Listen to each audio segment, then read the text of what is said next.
No, I really enjoyed myself. I loved it, and I think getting to play a little bit of the game made me really excited for it. I've kind of not been thinking about Star Wars Outlaws at all. It's felt like a bit of an also-ran this year. People aren't really excited about it per se, but after playing it and after feeling like, oh my god, it's like you're there. It feels like a child's fever dream of what a Star Wars game should be, except someone's done it, and I can't believe it exists. But basically after playing it for a few hours, I'm really excited for it. It's taken something that wasn't really much on my radar and put it like it's the next thing I'm massively looking forward to playing. Honestly, after playing all of this, I'm pretty excited for Outlaws. I think it's got a lot of potential. It's not a perfect game. There's some clunk here and there that is pretty evident, but it looks like it's going to be a good game. And thanks to Ubisoft Australia, I recently got a few hours to sit down and check this one out. Yeah, off the back of that too, this is a pretty gorgeous looking game, and the amount of visual detail is pretty staggering. Especially when you go into one of the various cities and see people walking around minding their own business, or other things like seeing them getting questioned by stormtroopers. Let's see some identification. Yes. Here are my scan docs. Even through to the more subtle details like walking into a bar and seeing the beads hanging from the door catching on Kay's body as she walks through them.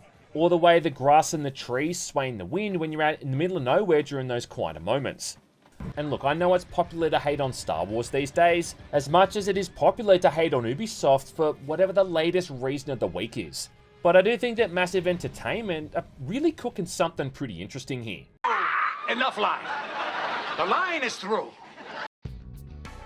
If it wasn't true before, then it definitely is now. Access Media is not to be trusted. I mean, how can you trust them? When they're doing their damnedest to protect a modern Ubisoft/Star Wars game, a union that won't produce anything memorable or innovative, since Ubisoft and Star Wars haven't produced anything good in almost a decade. Now we're being led to believe that Star Wars Outlaws is shaping up to be a real bright spot this year. Though the Shills couldn't make things too obvious, so they refrained from calling it a Game of the Year contender, but ensured viewers how ambitious and impressive the game is, with a few mild criticisms sprinkled in just to cover their tracks. All of the positive press towards Star Wars Outlaws makes more sense when Ubisoft CEO Luis Guillermo said that the game would see the biggest marketing campaign ever in any Ubisoft title. So the trips to Disneyland and third-party agencies monitoring preview videos checks out. It's pretty clear that Ubisoft desperately needs Star Wars Outlaws to be everything the shill media claims that it is, and hope the preview videos convince people to buy the game on launch. If Star Wars Outlaws genuinely excites you, then by all means, get excited. Don't let me or anyone else stop you from consuming slop from a creatively bankrupt, anti-consumer, ideological propaganda-driven scumbag of a company. Surely this won't be another Ubisoft game. You know, another quadruple A game from the same company that told everyone to not get comfortable owning your games. Wonder how Skull and Bones is doing.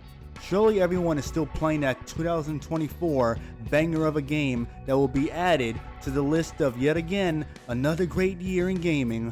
Am I right, normies? To those who are excited for Star Wars Outlaws, or those who will be defending it in the comments section, how would you like your slop served? Which edition are you spending money on just to not really own it? The standard $70 edition, the $110 gold edition, or the $130 ultimate edition? I know it's a tough decision for you guys, so while you ponder on how you want your slop prepared and served, the rest of us will avoid Star Wars Outlaws and play games actually worth playing, such as Black Myth Wukong and Visions of Mana. Or, if you really want to scratch that itch and play an actual great Star Wars game, Knights of the Old Republic 1 and 2 are still gold standards. I'm sure a lot of people saw the gameplay footage from IGN weeks ago. As expected, it looks like another Ubisoft game with that distinct quadruple A quality that we saw in Skull and Bones. In fact, everything that's shown of Star Wars Outlaws looks like the same old shit we've seen from many heavily advertised games with disingenuous hype created by developers comprised of left-leaning activists and corpo puppets being yanked by their soy-coated strings and going through the motions.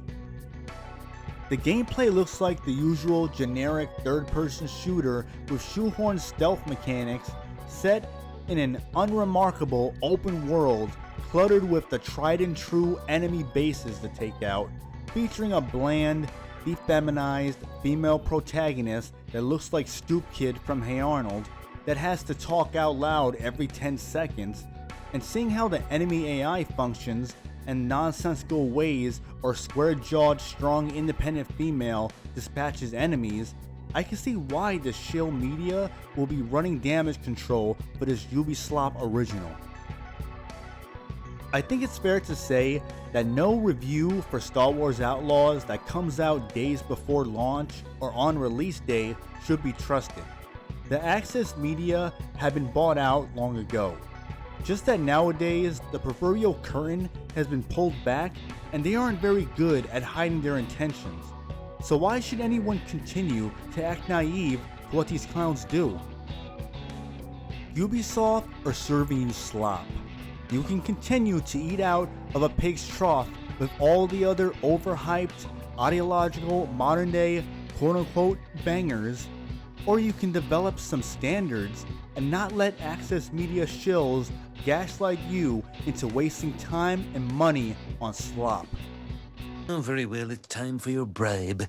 Now, you can either have the washer and dryer where the lovely Smithers is standing, or you can trade it all in for what's in this box. The box! The box! Gentlemen, I've decided there will be no investigation now. If you excuse me, I'll go away.